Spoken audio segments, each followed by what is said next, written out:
In the bustling city of Lagos, Nigeria, lived a woman named Lauren Okeke. Lauren was married to a wealthy businessman, Mr. Emeka Okeke. They lived in a beautiful mansion with high walls and tall gates. But despite all the riches they had, their home was quiet, and their hearts were heavy. Lauren and Emeka had been married for 10 years, but they had no children. Each day, Lauren would wake up, look around her big, empty house, and feel sad. She loved children, and she had always dreamed of being a mother. But no matter how hard they tried, a baby never came. One day, after another tearful morning, Lauren decided to take a walk. She wandered through the busy streets, passing by markets filled with the sounds of people buying and selling goods. She walked past children playing, their laughter filling the air,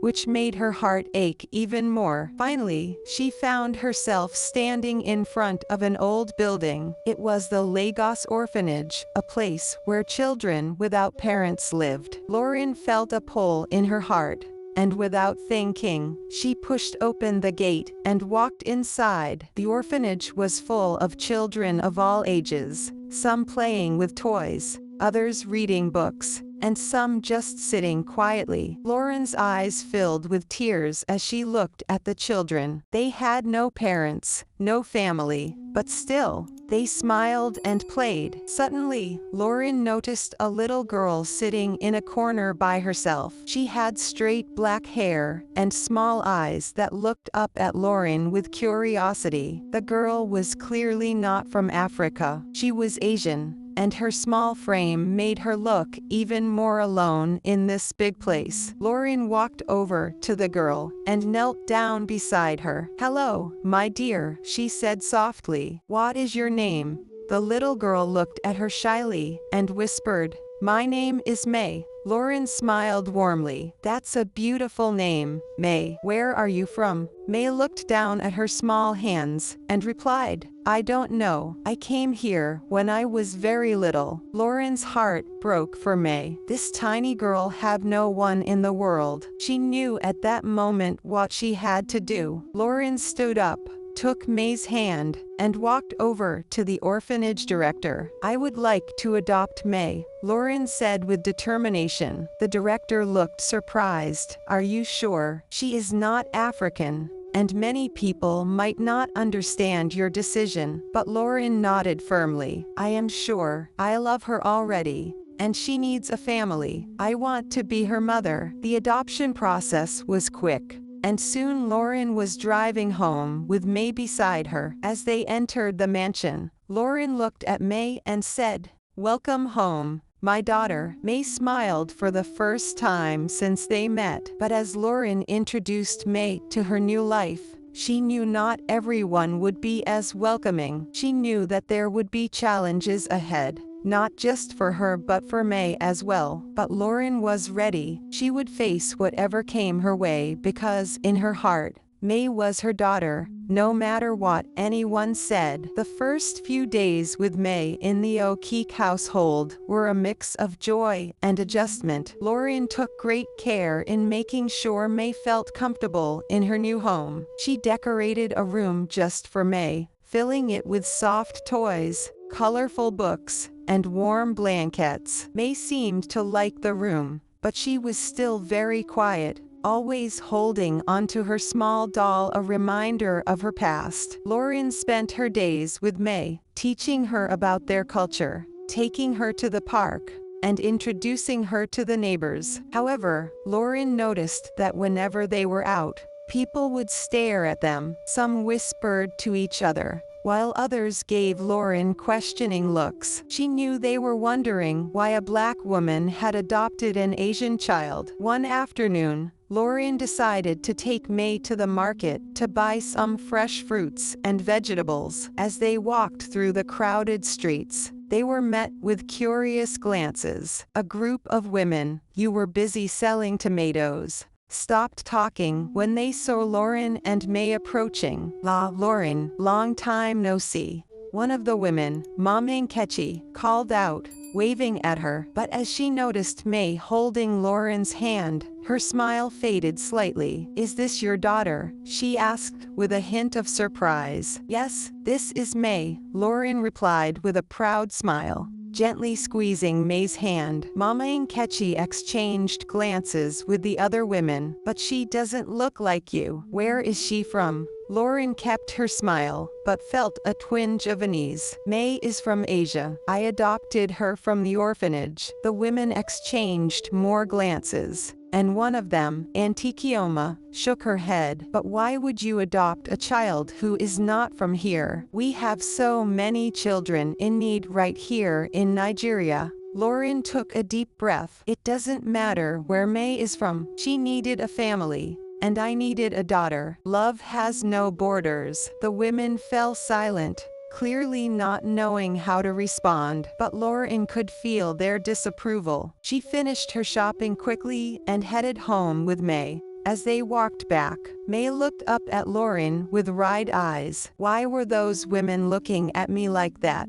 Lauren knelt down and hugged May tightly. "Sometimes people don't understand things that are different, my dear, but that doesn't mean there's anything wrong with you. You are special, and I love you very much." May nodded, but Lauren could see the confusion in her eyes. She knew that this was just the beginning. People's judgments would not stop, but Lauren was determined to protect May from their harsh words. Back at home, Emeka noticed that Lauren seemed troubled. After May went to bed, he sat down with Lauren in the living room. "What happened today?" he asked gently. Lauren sighed, leaning back on the sofa. "People are starting to talk, Emeka. They don't understand why we adopted May. They think she's too different." Emeka reached out and held Lauren's hand. "Let them talk. We know why we made this decision. May is our daughter, and nothing they say can change that." Lauren smiled at her husband,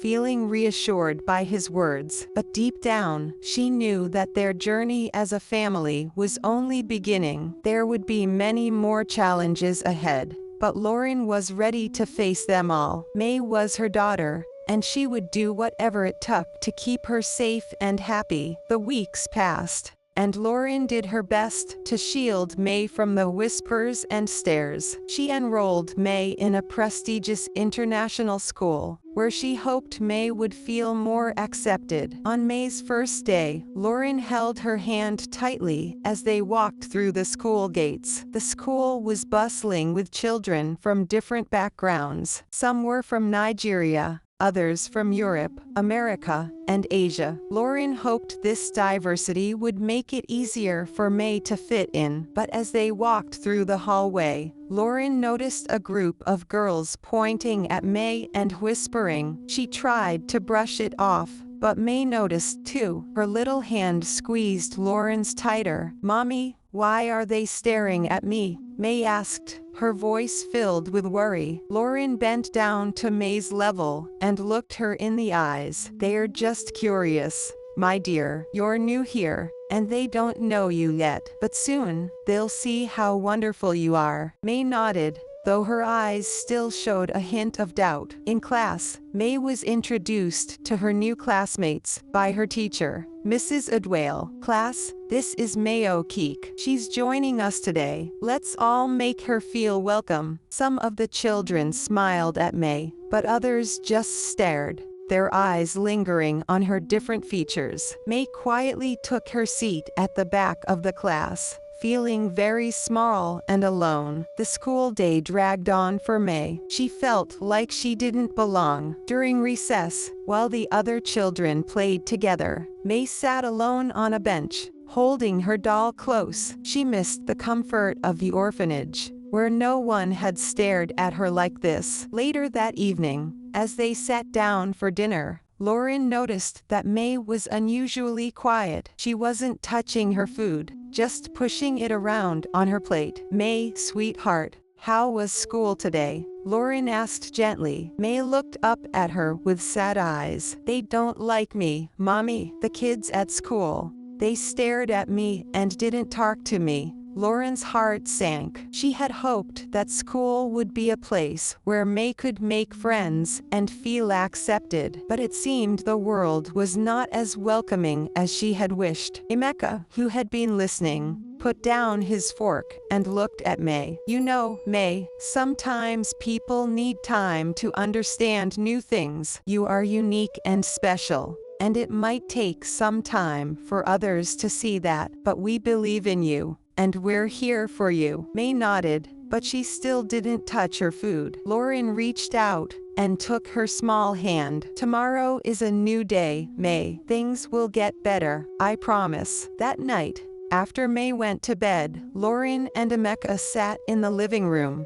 discussing what to do next. I knew it wouldn't be easy, Emeka, but I didn't think it would be this hard, Lauren admitted, her voice heavy with worry. Emeka sighed, leaning back in his chair. We need to give her time, Lauren. She's still adjusting, and we need to be patient too. But what if it doesn't get better? What if she never feels like she belongs? Lauren's voice was filled with concern. Emeka reached out and took her hand. We have to keep showing her that she does belong here, with us, and in this world. And we need to talk to the school. Make sure they're doing everything they can to help May feel included. Lauren nodded, knowing he was right. They had to be strong for May, even if it meant fighting against the prejudices of others. They had chosen this path, and they were determined to see it through, no matter how difficult it might be. The next morning, Lauren decided to take action. She called the school and arranged a meeting with Mrs. Adwale,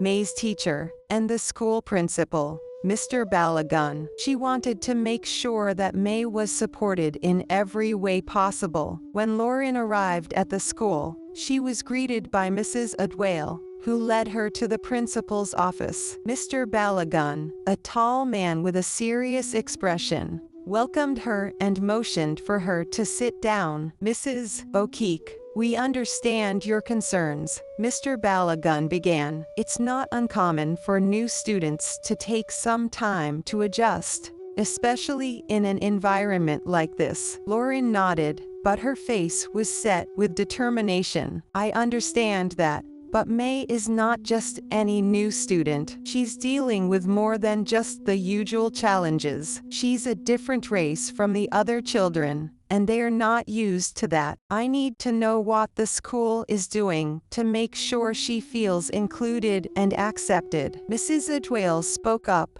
her tone gentle. We have a diversity program in place, but I can see that it might not be enough in this situation. We can arrange some activities that encourage the children to learn about different cultures that might help them see May in a new light. Lauren appreciated the suggestion, but knew it wasn't just about activities. That's a start. But I think it's also important to talk to the children directly. They need to understand that just because May looks different doesn't mean she doesn't belong. And I think it would help if we could arrange a meeting with the parents as well. They need to be part of this conversation. Mr. Balagun nodded thoughtfully. You're right. We can organize a special assembly for the students, and I'll speak to the parents about a meeting. We want every child to feel safe and valued here. Lauren felt a wave of relief. Thank you. That's all I ask. Later that week,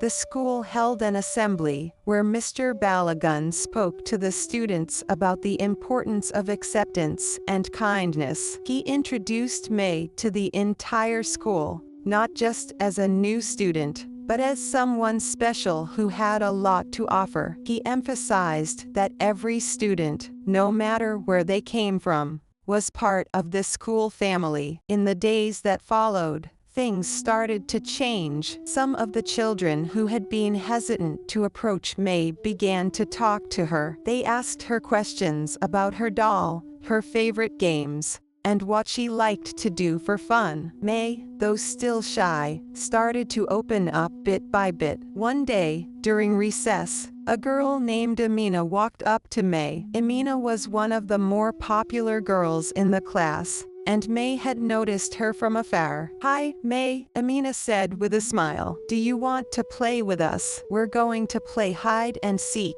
May looked up, surprised but happy. "Okay," she replied, her voice soft but eager. As they played together, May began to laugh, something Lauren hadn't seen much of since she came home. It was a small victory, but it meant the world to Lauren. That evening, when May came home from school, she ran into the house with a big smile on her face. "Mommy, I made a friend today," she exclaimed, throwing her arms around Lauren. Lauren hugged May tightly, feeling tears of joy well up in her eyes. "I'm so proud of you, May. I knew you would." As the days turned into weeks, May continued to make more friends. She still had moments of doubt and sadness, but with the support of her parents and her new friends, she was beginning to find her place. Lauren and Emeka were overjoyed to see May settling in, but they knew their journey wasn't over. There were still many hurdles to overcome, especially outside the school, where acceptance was not always guaranteed. But they were determined to keep fighting for May, to show her that she was loved and that she belonged. Months passed, and life in the O'Keefe household slowly found a new rhythm. May was thriving in school, making friends and embracing her new life with the love and support of her parents. Lauren and Emeka were proud of how far their little girl had come, but they knew there were still challenges they needed to face as a family. One Sunday afternoon, Lauren decided to take May to church. The local church was an important part of the community, and Lauren wanted May to feel included there as well, but she was nervous. Church was a place where people often held strong opinions, and Lauren wasn't sure how they would react to May. As they walked into the church, hand in hand, the usual friendly greetings were quieter, the smiles a bit more reserved. Lauren could sense the hesitation in the air, but she kept her head high, knowing that this was another step they had to take. During the service, the pastor, a kind man named Pastor Elle, spoke about love and acceptance. He talked about how love knows no boundaries, and that every child is a gift from God, no matter where they come from. After the service, as they were about to leave, Pastor Elle approached Lauren and May. He smiled warmly at them and knelt down to May's level. "And who is this beautiful young lady?" he asked. "This is May, my daughter," Lauren replied, her voice filled with pride. Pastor Adebayo's eyes softened as he looked at May. "May, it's a pleasure to meet you. You are very welcome here." May smiled shyly. "Thank you," she whispered. As Pastor Adebayo stood up, he looked around at the congregation. "This family is a shining example of love," he said, loud enough for everyone to hear. "Lauren and Emeka have opened their hearts and their home to this precious child, and I hope we can all do the same. Let us show them the same love and acceptance that God has shown us." The congregation seemed to breathe a collective sigh of relief. People who had been hesitant earlier now came forward to greet May, offering kind words and warm smiles. Lauren felt a wave of gratitude wash over her. She knew that they had turned a corner. As they left the church, May looked up at Lauren. "Mommy, I like church. Everyone was so nice." Lauren smiled, her heart swelling with love. "I'm glad, May. Remember, you are loved wherever you go." The days that followed were filled with more moments of acceptance. May continued to grow and flourish, her once quiet demeanor now filled with laughter and joy. She played with her friends, excelled in her studies, and even started to learn a bit of Yoruba from Lauren, eager to embrace the culture around her. One evening, as the family sat together in the living room, May turned to Lauren and Emeka. "Mommy, Daddy, thank you for choosing me," she said, her voice full of emotion. "I'm so happy to be your daughter." Lauren and Emeka were both overcome with emotion. "No, May," Lauren said softly, pulling her into a hug. "We are the ones who are blessed to have you as our daughter. You've brought so much joy into our lives." Emeka joined the embrace, his voice thick with emotion. "You are our miracle, May. We love you more than words can say." As they sat there, wrapped in each other's arms, Lauren realized that they had finally found what they had been searching for all along: a family. It didn't matter what others thought or said. What mattered was the love they shared, the bond they had formed,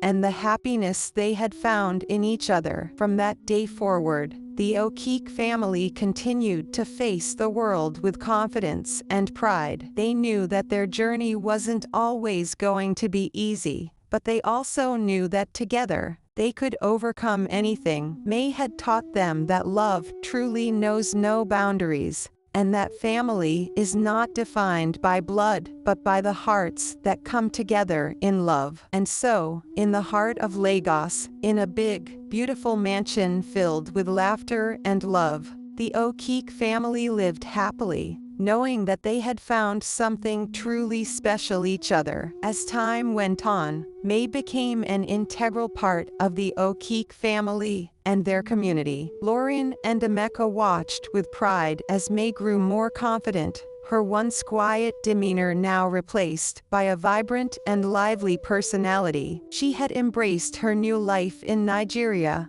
learning the language, enjoying the local food, and even joining the church choir, where her sweet voice was celebrated. But despite the joy within their home, Lauren knew there were still challenges outside of it. While most people in the community had come to accept May, there were still a few who couldn't understand why Lauren and Emeka had adopted a child from another continent. Lauren could sense the lingering judgment in the way some people looked at them, the way conversations would suddenly stop when they entered a room. One day, Lauren received a letter inviting her to speak at a local women's group about motherhood and adoption. The invitation surprised her, as she knew some of the women in the group were the same ones who had been skeptical about May's adoption. Lauren was hesitant at first, unsure of how her story would be received. But Emeka encouraged her to go. "This is your chance to share our story, to help others see the beauty in what we've done," Emeka said, holding her hand. "You can change minds and hearts, just like you've done with so many others." With Emeka's support, Lauren decided to accept the invitation. On the day of the meeting, she arrived at the community center with a mix of nerves and determination. As she entered the room, she was met with polite smiles, but she could still sense the underlying curiosity and doubt. Lauren began her speech by sharing her journey, from the deep sorrow she felt when she couldn't conceive, to the moment she met May in the orphanage. She spoke about the challenges they faced, the judgment from others, and the struggles of raising a child from a different culture, in a community that wasn't always welcoming. But through it all, Lauren continued, her voice steady and strong. "What I've learned is that love doesn't care about race or background. Love sees beyond those things. May is my daughter, not because of where she was born, but because of the bond we've created. She's taught me that family is not just about blood, but about the hearts that come together to create something beautiful." As Lauren spoke, she noticed the expressions of the women in the room begin to soften. Some nodded in agreement, while others wiped away tears. When she finished, there was a moment of silence before the room erupted in applause. After the meeting, several women approached Lauren to thank her for sharing her story. One woman, Mama Nkechi, who had been one of the skeptics from the market, came forward with tears in her eyes. "Lauren, I didn't understand before," Mama Nkechi admitted, "but listening to you today, I see things differently. You've done something beautiful, something that takes great courage. I'm sorry for ever doubting you. Lauren smiled warmly and took Mama Nkechi's hands in hers. Thank you, Mama Nkechi. That means so much to me. All I've ever wanted is for people to see May for who she is, a beautiful, loving child who deserves all the love in the world. As Lauren left the community center that day,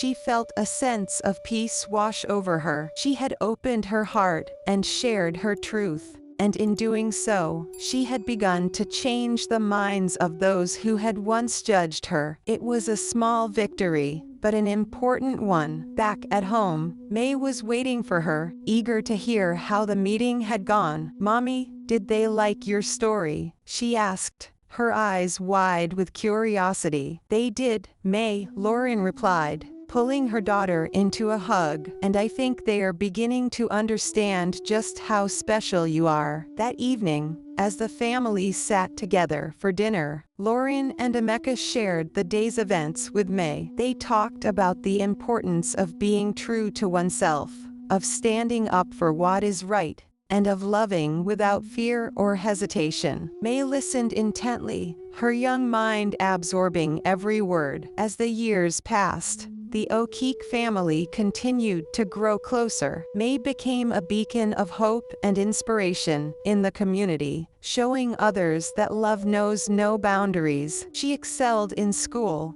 her passion for learning matched only by her love for her family. Lauren and Emeka supported her every step of the way, guiding her through life's challenges and celebrating her achievements. Eventually, May graduated from high school with top honors and was accepted into a prestigious university, where she planned to study medicine. Her dream was to become a doctor so she could help others, just as her parents had helped her find a home. On the day of her graduation, as May stood on the stage in her cap and gown, Lauren and Emeka couldn't help but feel overwhelmed with pride. They had watched their little girl grow into a strong, confident young woman who was ready to take on the world. After the ceremony, May found her parents in the crowd and ran to them, tears of joy in her eyes. "Thank you, Mommy and Daddy, for everything," she said, hugging them tightly. "I wouldn't be here without you." Lauren smiled through her tears, holding May close. "We're so proud of you, May. You've grown into an incredible young woman, and we know you're going to do amazing things." As they stood together, wrapped in each other's embrace, Lauren knew that their journey had been worth every challenge, every judgment, every struggle. They had created a family built on love, trust, and acceptance, a family that was stronger than anything the world could throw at them. And so, the O'Keefe family continued their journey, knowing that they had found something truly special in each other. Their story was one of love, resilience, and the power of acceptance, a story that would inspire others for generations to come.